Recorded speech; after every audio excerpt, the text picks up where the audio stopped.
listening to Jonesy and Brown. Ladies and gentlemen, welcome to the world famous Jonesy and Brown show. That is my broadcast partner, Mike Jones. My name is John Brown. Welcome to the show today. Feeling good going into the weekend. We got playoff football to talk about today. We got the NFL wild card weekend to talk about today. Mike Jones, are you excited? How do you feel?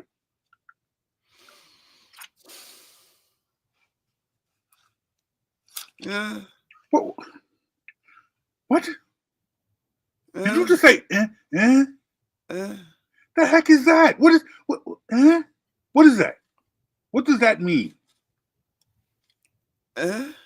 You asked me if I was excited. Are you not excited? Maybe it just hasn't hit me yet. We've waited for this all season. Our Eagles have painted themselves into a picture where they painted themselves into a corner. They've painted a picture of themselves in which the true success or failure of a season is determined by what happens starting on Sunday. Correct. That's absolutely true. Our Philadelphia Eagles, the number 2 seed in the NFC, winners of the NFC East, finished 14-3. 14 wins, 3 losses. And 2 of those losses came down to us dropping passes in the last couple minutes.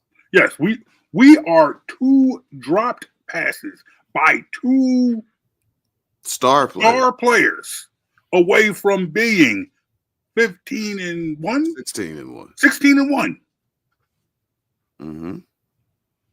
But yet here we are on the cusp of the playoffs.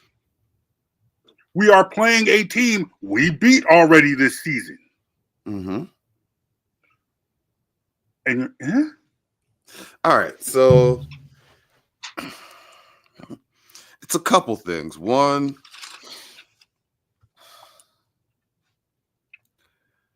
part of me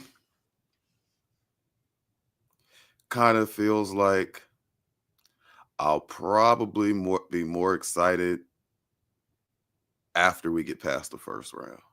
Okay. Assuming we get past the first round.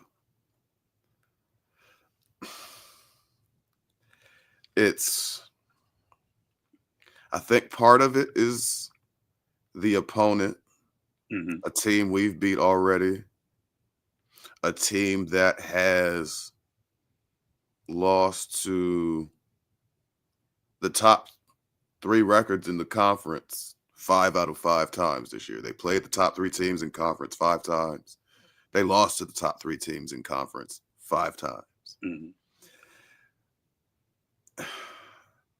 They play their team is built in a similar manner to the Eagles.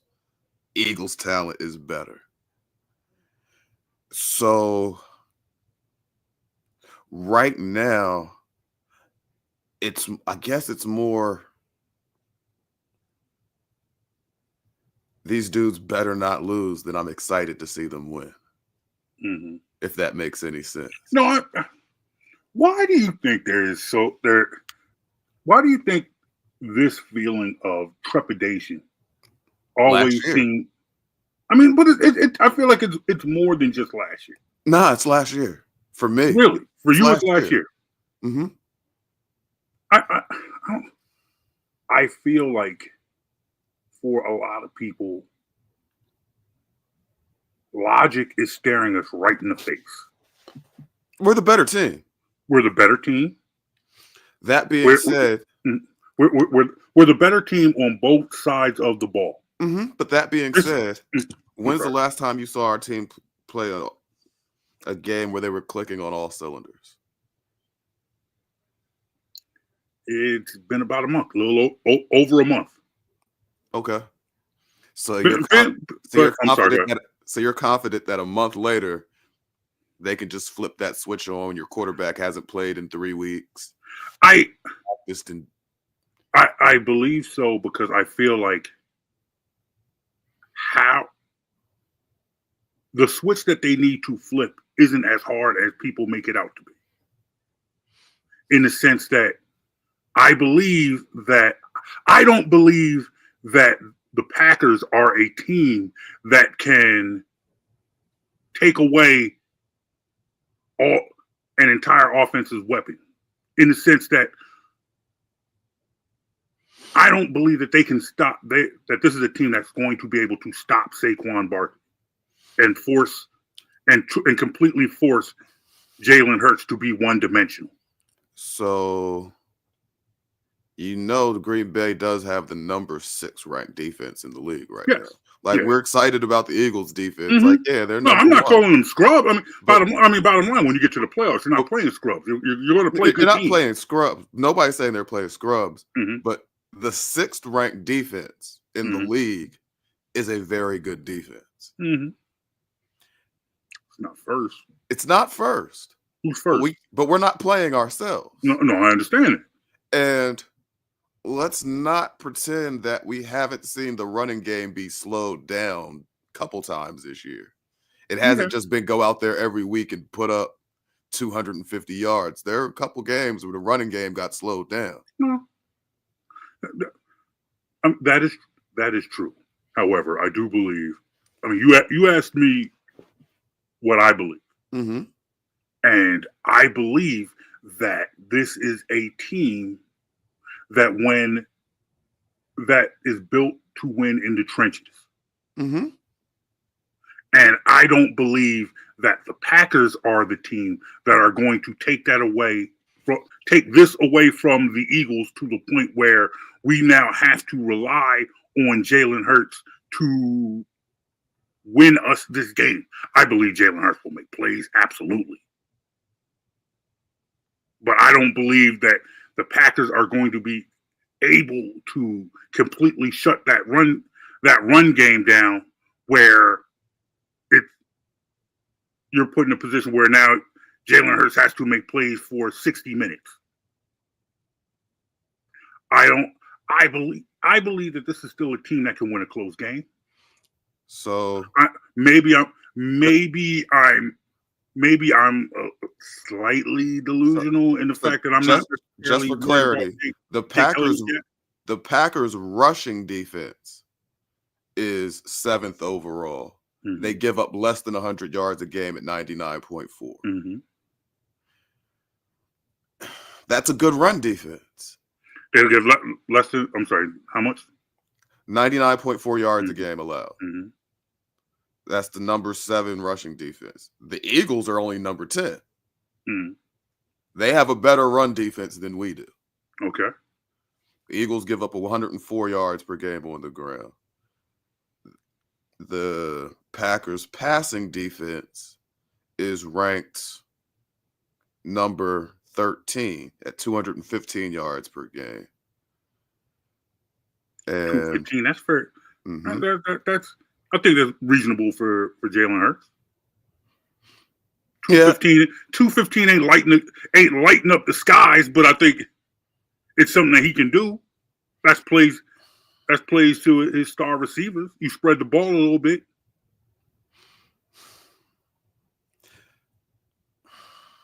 If you are determined to talk yourself into a reason to doubt this team, you can do that. That can be.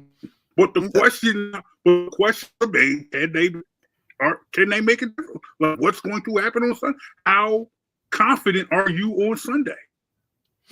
And see, that's the thing. It's not that I'm trying to talk myself into thinking the Packers can win this game. Mm-hmm. I believe the Eagles will win the game. Mm-hmm. But it's just a matter of my feeling is not so much excitement as much as almost anxiety. Like, these dudes better not lose. Oh, yeah. Well, look, man. It's not excitement. It's not excitement. It's not excitement. You're anxious. Not. Well, we we need to learn more about these Packers. Then we need to talk about these Packers. We got to figure out what we're dealing with, and that brings us to our guest. Our guest this week. I met this young woman through a friend of our show, Mr. Mike Patton. Mike made this introduction. You know Mike from touring the AFC South. Good dude. We like that dude. Shout out to Mike. She's known from the Pack a Day podcast, as well as the Technical Foul podcast. All right. Says she's gonna come on the show. Gonna talk. We're gonna figure out this Green Bay Packers team this week. All right. So let's bring her in, ladies and gentlemen. Our guest this week, all the way from Wisconsin. Yeah. Here, ladies and gentlemen, this is Camille Davis. How are you, my friend? I'm doing well. I got sick after the holidays, so I'm happy to be feeling like myself again, being able to talk sports again. I had to just be quiet for like a week, and that wasn't fun at all. Oh no! Well, so now that like hell for somebody doing sports talk, right? So after all that, willing yourself back to perfect health, feeling better. Now you got to deal with this L that the Eagles are going to hand the Packers this weekend. That's how we starting it, huh? That's how we starting it. I told you. We had a conversation before the show. I said this is what we do. We're not here for X's and O's. Mm-hmm. We're not here for a whole bunch. I mean, we will talk, straight football, but there's going to be a lot of trash talk. We're going to have a lot of fun. Oh boy. Okay, so let's talk a little football first before JB gets too carried away. What is the latest on Jordan Love and his elbow tingling in his fingers, whatever is going on with that? Today, he was a full participant in practice. The offensive coordinator said that he was good to go. There is no concern about his status for this weekend. So it looks like Jordan Love will be good to go. He mentioned that, he got the feeling back in his hand the day after that Bears game. He was just dealing with some elbow soreness, but he's able to make some throws right now. That's what they're saying.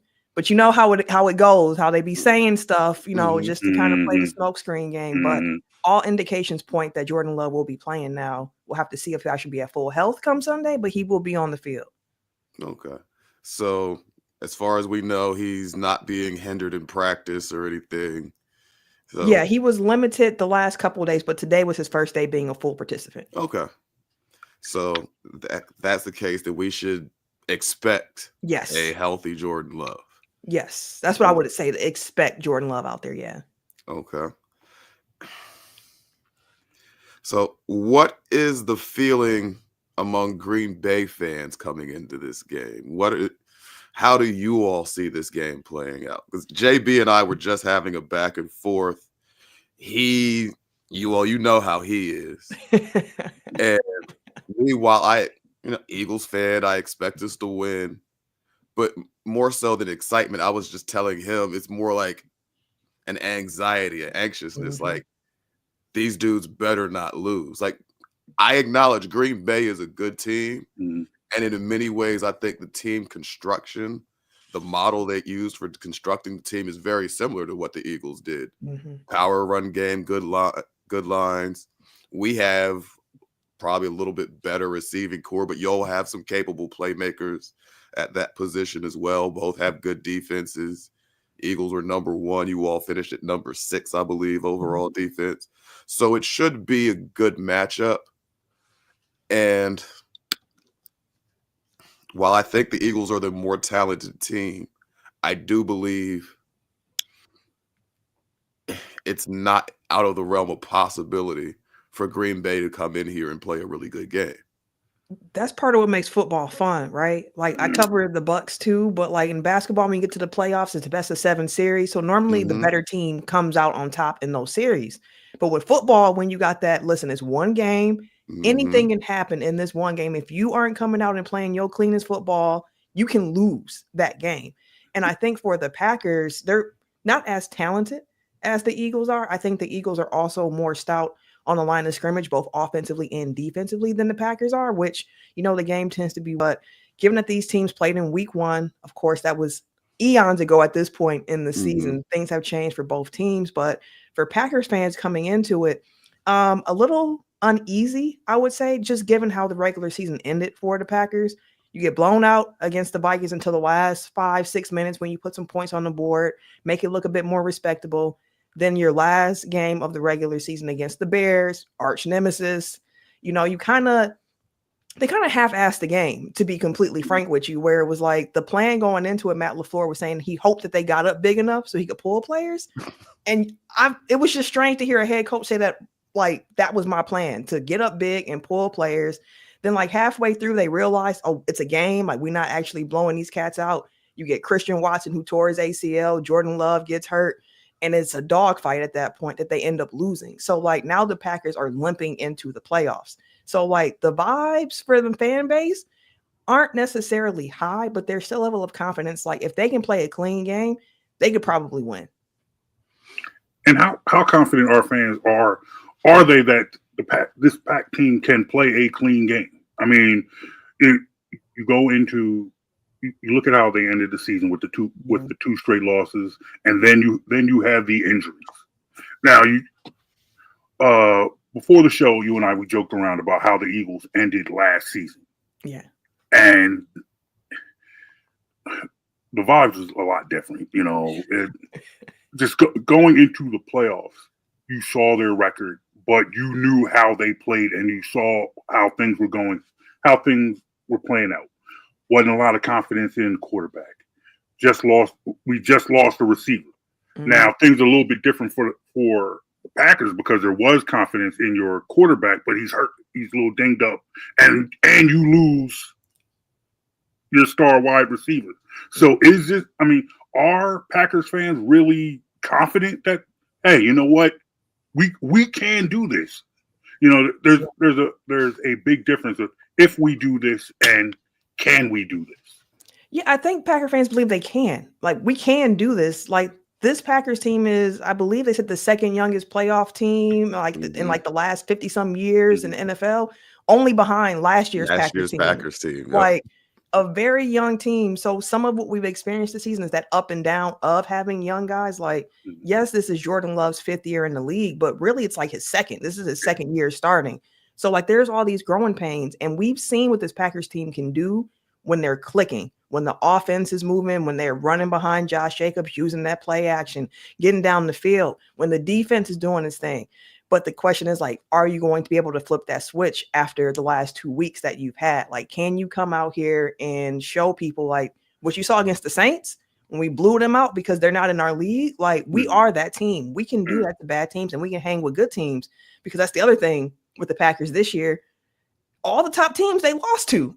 They lost to the Eagles. They lost to the Lions twice. They lost to the Vikings twice. So it's like, you got to prove that you can beat good teams, and this is where it starts for them against the Eagles on Sunday.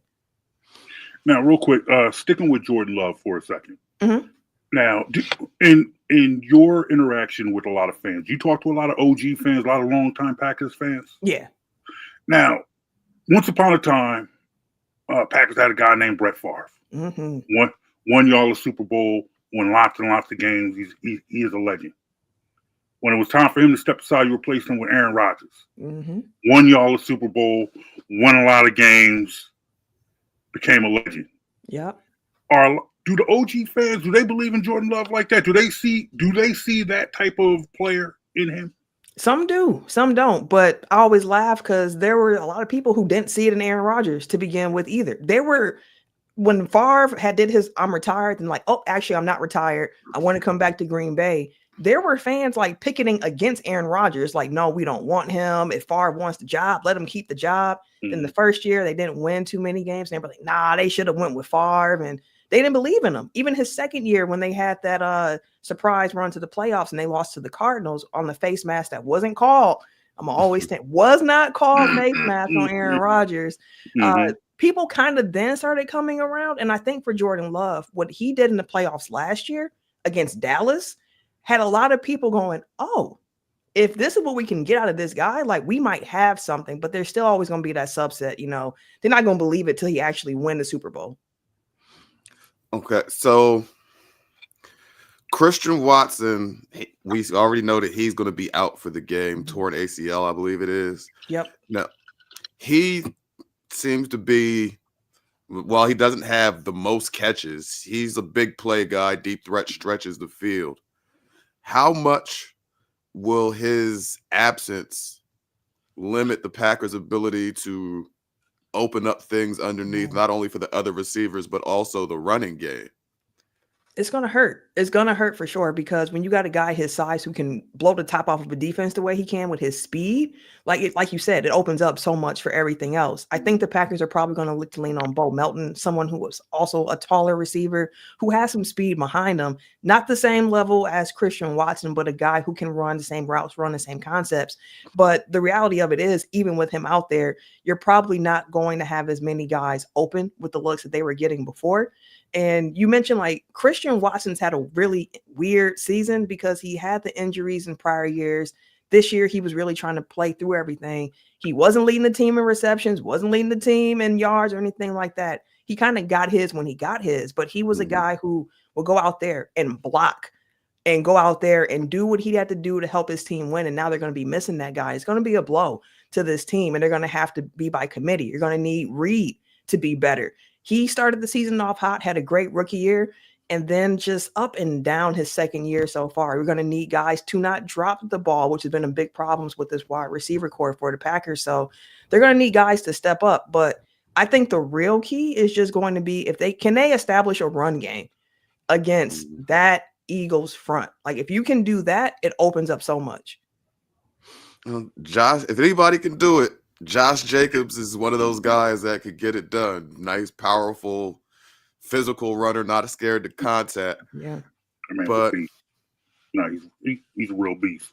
Yeah, for sure. Like this was a fun summer where it's like you see Derrick Henry switch teams, you see Saquon switch teams, you see Jacob switch teams, and all three of them leading the league and like rushing. Like those three have been the guys when it comes to running that rock this year. Absolutely. They are basically reminding the league that running back is still a valuable position. Like for 30, 40 years, teams were built around the O-line and the running game. And the teams that tend to have a lot of flashy receivers often struggle come this time of year. You know, football in January and February, it's still the trenches and the running game. Cold weather, bad weather, that affects the ability to just throw it around unless you're playing inside of a dome. Which brings me to an interesting, because half of your division plays in domes. And then the other half is outdoor. You and the Bears outdoors out there in the element. Real football. Do you feel like, in some sense, that going into the playoffs, that gives you an advantage over a team like the Lions or the Vikings who play in domes? Advantage is an interesting word. I think it helps. So I guess you could say it's a slight advantage. I hesitate to give it a true one because like over the last few years, like growing up, all I heard a lot was like the mystique of Lambeau Field and like you don't want to go to Lambeau in the playoffs. It's cold. You can't deal. Other teams can't deal with it. Then Mike Vick came in, ran all over Favre and the Packers. And ever since that, Falcons playoff win in Lambeau, that mystique has evaporated. And then realistically, when you look at how the team was constructed with Aaron Rodgers, they weren't really like constructed like a cold weather football team. They were trying to air it out. So like it was a little bit different. But I think this Packers team, with how they lean on Jacobs and the fact that they practice in that cold, going to Philly's not going to be a surprise for them weather-wise. I think that is going to be an advantage for this particular Packers team. Although in years past, I haven't thought that cold weather thing has been a big advantage for them. Yeah, it's funny because that's one thing no one has really talked about because we are playing the Packers. So it's not like this is probably swimming weather to them because it's going to be cold this weekend. Like I'm sure that's an understatement to you out there in Wisconsin. But right now, for Philly, yeah, this is cold. I don't want to deal with that. I don't want to be outside. I don't even want to look at windows right now. But it is going to be cold. That is going to be a factor, or at least it's going to play a part. But it shouldn't really affect anyone, right? Yeah, both of these teams I think should be on kind of even playing fields with the cold. Like Philly might get as cold as Wisconsin does, especially Green Bay. where they at. Like I'm in Milwaukee, we a little bit south, closer to Chicago, but Mhm. still gets cold. So like I know when the Packers had the Dolphins coming to town, like a lot of Packers remarked like them boys look cold over there on the other sideline. We ready to go. And I don't think that's going to be a thing with Philly and with the Packers, especially since these are two teams that do lean on that run game. Like their play styles fit cold weather football. Absolutely. And they're Well, saying well, a high of 41 degrees on. Oh, that's Yeah. balmy. It's going to be hot. What you mean? No. 41 is a high for Sunday. They're calling for they're calling for 35 degrees at game time. At game time, Balmy. 29. We above freezing? Let's get it. We above freezing. Let's get it. Yes. Let's get it. They can go get it. I will be inside. Y'all be at home warm, watching the game. Right by somebody's heater, somebody's fireplace. I know that's right. But for the fact, like y'all, for real, y'all laugh at 35 degrees, don't y'all? I mean, like right now it's like 15 degrees here. So, it you just put that coat on and you be out here. So like, yeah, the cold, that part, like 40, 35, like that's not going to be cold to the Packers. I would call out of work for 15-degree weather. I'm like, I'm calling out cold. I'm not walking to my car and it's I'm cool. I'm good. No, We've thank done you. that with them Arctic chill days. We have some days where it's like below 20, and then it's just like take precautions when you're outside. And it's like I'm not trying to go out there at all. 15 degrees. You must be out your mind. Yeah, I don't miss that weather at all. I lived in Southwest Michigan for a few years. Oh, yeah, so that Midwest cold is different. Like directly across from Chicago, like from the lake, across the lake from Chicago. It was cold. You get that lake effect too? Exactly. Call me cold ignorant because this is as far north as I've ever lived. We've had cold days, every now and then we'll have that single digit day. But 15, you must be out your mind. And that's not wind chill 15. That's an actual that's 15. real. Yeah, the wind chill take us down. Like we've had a couple years where it's like a week or two where it's like with the wind chill, you're talking like below 35, below 40 type of weather for like what was the high where you were living today? What was the temperature today? Today, the high I think was like 30. 31 was the high today. And you wanted to go swimming, didn't you? No, see, listen, my family from Mississippi. Now I might be up here, but I try to stay inside when it's cold. Well, let's jump over to the defensive side of the ball. Green Bay defense. They're going to look across. They're going to see Jalen Hurts, Saquon Barkley. They're going to see Devontae Smith, AJ Brown. How is that defense looking to stop them? What do they feel like they need to do? Jonesy and I kind of talked about what aspect could they make this a one-dimensional game. What do you think would be easier for them? Shutting down a player like Saquon Barkley or trying to stop Jalen Hurts? Man, that's a damned if you do, damned if you don't. That's a hard one right there. Like you're talking about two really high octane players there. And for this Packers team, especially without Jair Alexander, I think that loss really does change the equation for the Packers because that's your shutdown corner that you feel confident leaning into a lot more man coverage and really playing guys straight up. So for the Packers, I think it's going to come down to trying to stop that run initially and then just saying like, hey, we're going to trust our pass rush to show up and make Hurts uncomfortable because in week one, the Packers, it seemed to me like their focus was really like, we're not going to let Hurts run on us. We're going to shut all that down. He's going to have to beat us with his arm. And he did. So I wonder this time, like, you got to make sure you have a pass rush because that was like non-existent in week one against them. And you can't give Hurts just time to be back there, really going through his reads, taking his time. You got to get that pass rush, especially without Jair Alexander out there who can kind of give you that coverage sacks, every so often. Yeah.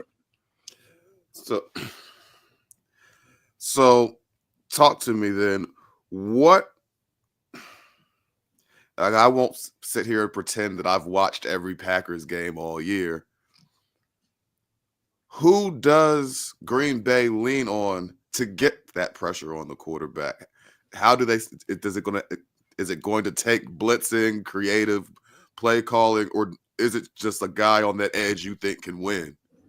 You would hope that Rashawn Gary can kind of step up to that. He's one of the big dogs on that defensive line, but I think a lot of it's going to have to be schemed as well. Where it's like sometimes Halfley looks like he's going to be blitzing, but he's only bringing 4. But the 4 that he's bringing, it's not the 4 you expected to come from. It might be a corner being one of those 4 instead of one of those linemen who's going to drop back into coverage. He's going to have to try to get somewhat creative, I think. But edge-wise, Rashawn Gary is going to be a big, big piece of that for this Packers team. He's going to have to get loose. If you're looking for one guy on that line, it's got to be Gary. And honestly, if Kenny Clark can get some pressure, gobble up some guys to allow some of his edge rushers to get free, he's going to be a big piece too. He did not have the numbers this year, especially after signing that contract that he got this offseason. So it would be a lovely time for Kenny Clark to wake up and make some noise.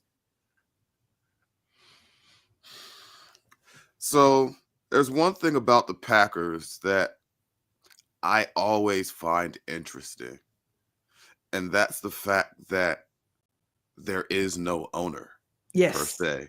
Mm-hmm.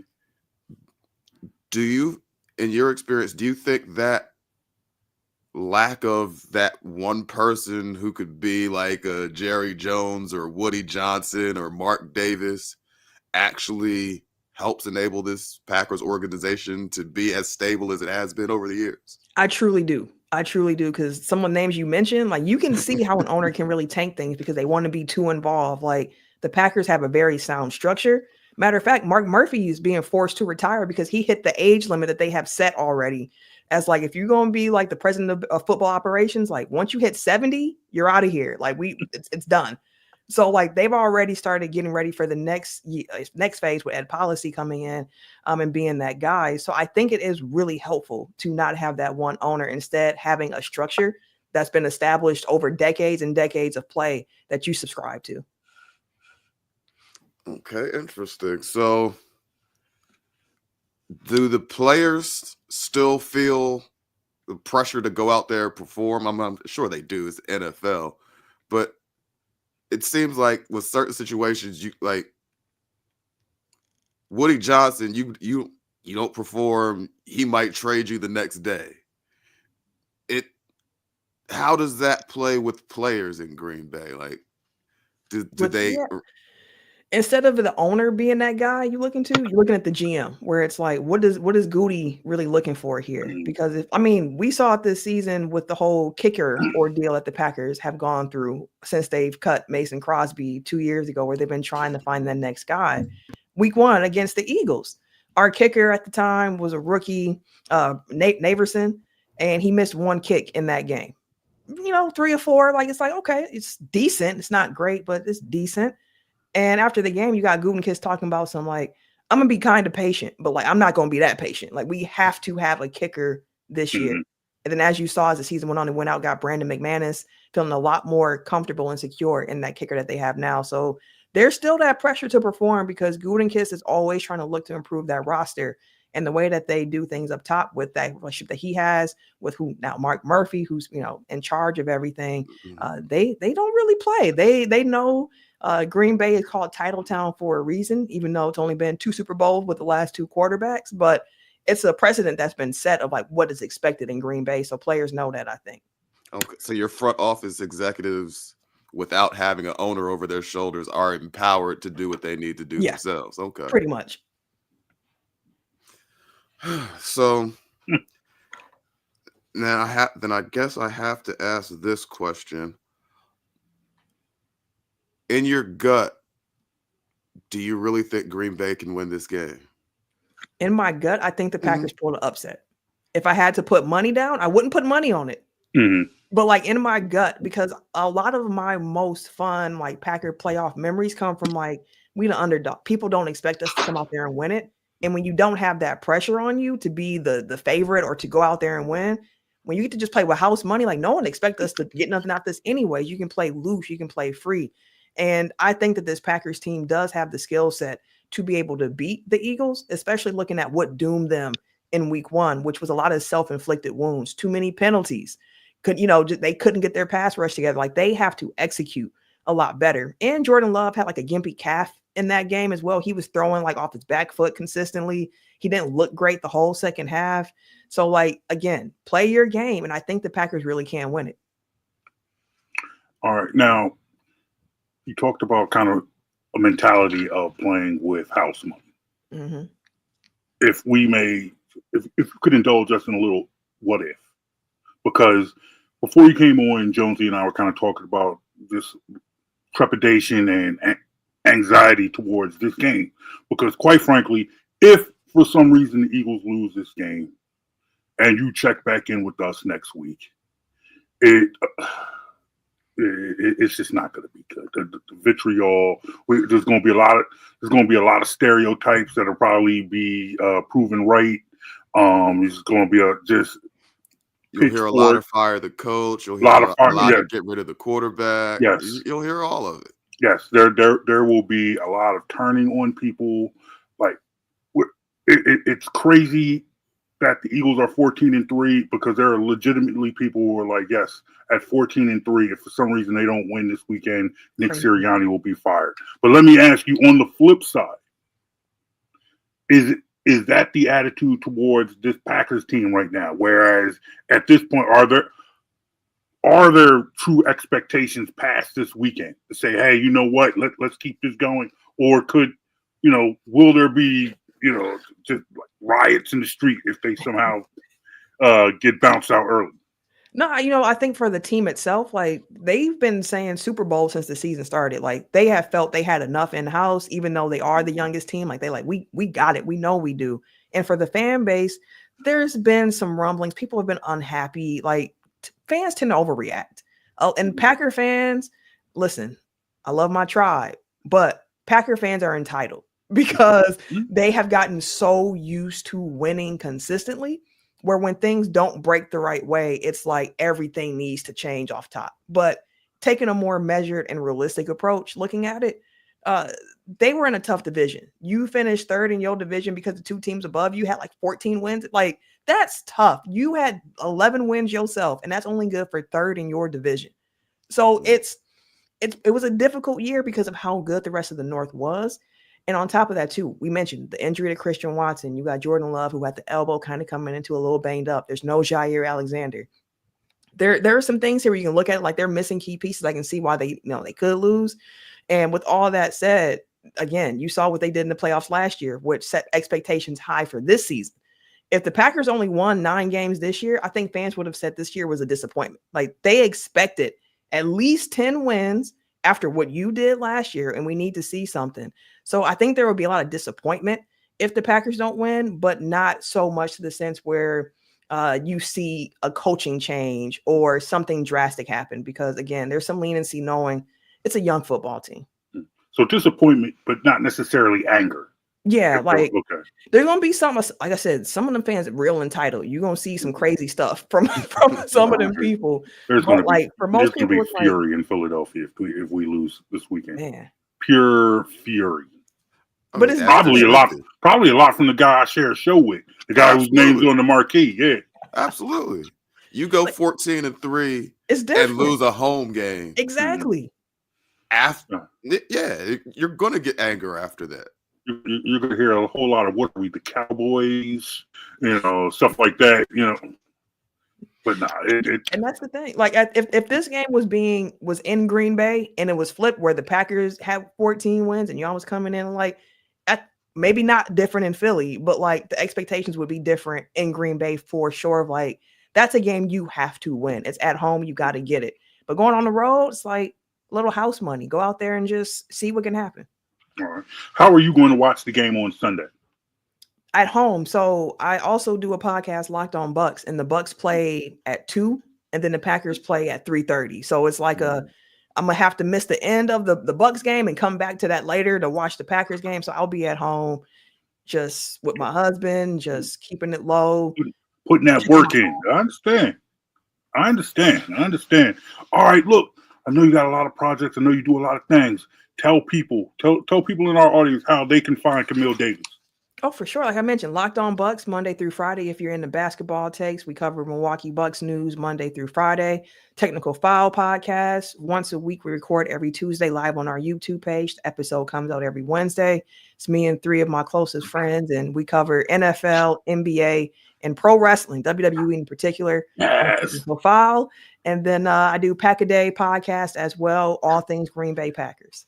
See that she's all there talking wrestling. See, because I can't get Mike Jones to talk wrestling on this show. Hey, we're because gonna have to have you on Tech Trial then. We're gonna talk some wrestling. All right, see, exactly. Couldn't talk to Mike Jones about Raw and Netflix on Monday. You know what I mean? Can't talk to Mike Jones about CM Punk versus Seth Rollins. Can't talk about tribal combat. That's because you're talking about CM Punk and Seth Rollins.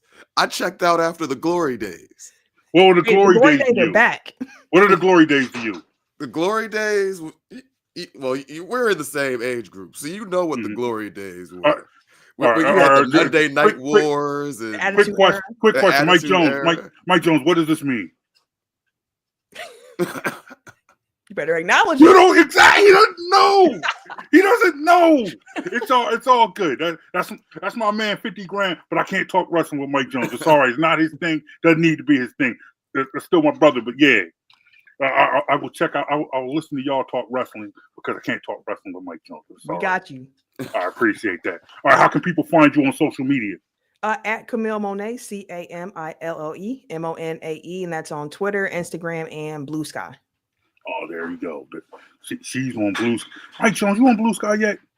Nah, not yet. I had to get the domain. You never know. That might be the next big thing. Oh, sorry. I'm gonna have to do it sooner or later. Exactly. I'm on Blue Sky. You know, I'm a Jonesy and Brown is not the Jonesy and Brown show is not on Blue Sky yet because I just. You know, I'm a social media slacker. We will work on that. We will work on that. All right, Camille Davis. Thank you for checking in. Thank you. Stay warm out there in Wisconsin. Down here in balmy Philadelphia, where it was a warm, brisk 32 degrees outside. We're thinking of you. All right, y'all take care. All right, we appreciate you. Thank you so much for coming on the show with us. All right. See ya. That was Camille Davis, yo. That was good work out of her, man. That was all right. Oh, yeah, she knows her Packers. All right, look, before you and I get out of here, let's finish this discussion.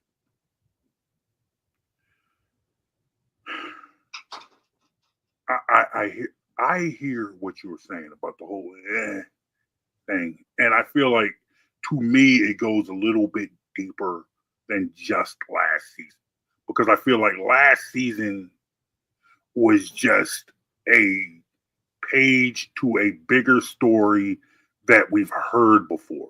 Like, I feel like I, in my lifetime,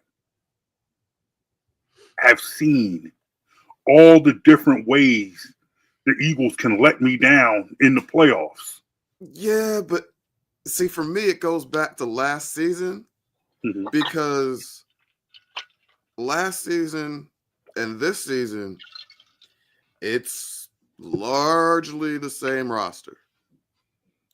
There's some new pieces, especially on the defensive side and Saquon, but most of the that's not a huge piece to you. I mean, that doesn't make a huge difference. Saquon, I mean, but the head coach and quarterback are still the same, and those are the most important pieces. And at the end of last season, who are we questioning most? The head coach decision making, and the quarterback not turning the ball over too much. They're still here. I'm not saying they can't get it done. We've clearly seen them get it done. Yes. But right now, we had one good year where they got it done, went to the Super Bowl. The year after, we had an all-time collapse. This year, I need to find out which one is the real deal. I'm hoping it's the winning team that gets it done. I believe it will be the team that gets it done. Gotta see it. Gotta see it. I believe that we have seen more of the team that gets it done than the team that collapsed this season. Yes, there have been times where we have questioned the quarterback, we have questioned the head coach's decision. But this team will be the team that gets it done, no question. This team for longer. Yes, there have been moments where you question the quarterback. Yes, there have been moments when you question the head coach. However, I feel like even down the stretch, even given the loss to the Commanders a couple weeks ago. Yeah, that game didn't bother me. CJGJ got tossed. He's a big part of our defense. And of course, the quarterback was injured in 5 minutes into that game. And he had put up 21 points in those 5 minutes. So that loss didn't bother me. Now going into the postseason, did you want to see the Commanders again, or did you want to see the Packers, or did it not matter to you? Honestly, I probably would have liked to see the Commanders again. Although I do think the Eagles should be able to beat either team. Just the Commanders with a rookie quarterback going into his first playoff game, that's always the preferable situation. You know, Jordan Love, he's been there already. He's blown a team out as an underdog in the playoffs before. So, not that I don't expect him to actually be able to beat this, but it's a threat that I have to respect. Yeah, because I've seen them do it before to a team last season. So, yeah, I don't want to make it seem as though I'm fearful of Green Bay, because I'm not. All right. It's more so a matter of me deciding what my confidence level is in our own guys. Okay. Namely the head coach and quarterback. Can you put a percentage on your confidence level? Quarterback. Well, I'll give you head coach first. Okay. Head coach, I'd probably say 60, 65% confident. You're 65% confident in Nick Sirianni. 65% confident is what you said. I know his guys will be ready to play, but there are times we've seen him make decisions, do things that we just have no idea where that came from. And that's not just this year, it's over the course of his 4 years here. So you can't put 100% trust in Nick Sirianni. Just can't. Okay, I understand now. You can't put 100%, but you can't give him more than 65%? That's better than half. All right, give me your percentage on a quarterback. The quarterback, I will actually go as high as say probably 75, 80%. Okay, 80. So you are actually more confident in the quarterback than you are the head coach, because you have been particularly I'm critical of the quarterback. Yes, you have. But the one thing I always tell you about the quarterback, despite his limitations, despite his struggles or his flaws, he is a winner. Like, and I always compared it to that ability like Tim Tebow had, where he could stink it up all game, but come winning time, he's starting to make throws. Jalen Hurts has that same thing of being able to step up in winning time, but he's a better passer throughout the rest of the game than Tim Tebow was. Tim Tebow couldn't throw for 3 quarters. Jalen Hurts, he'll be inconsistent at times, but come winning time, he's ready to go. Tim Tebow was stinking up the joint as a pro. Well, because he was different in Florida, but as a pro, Tim Tebow was stinking up the joint for 3 quarters, and then come winning time, start the ball. So I'm not going that far with Jalen, like he just stinks it up. But but there are times where we'll see him start games slow, and then you get into the second half and fourth quarter, and he's making plays and winning the game. So I just don't want to see the slow start this game, especially considering that he's had that time off.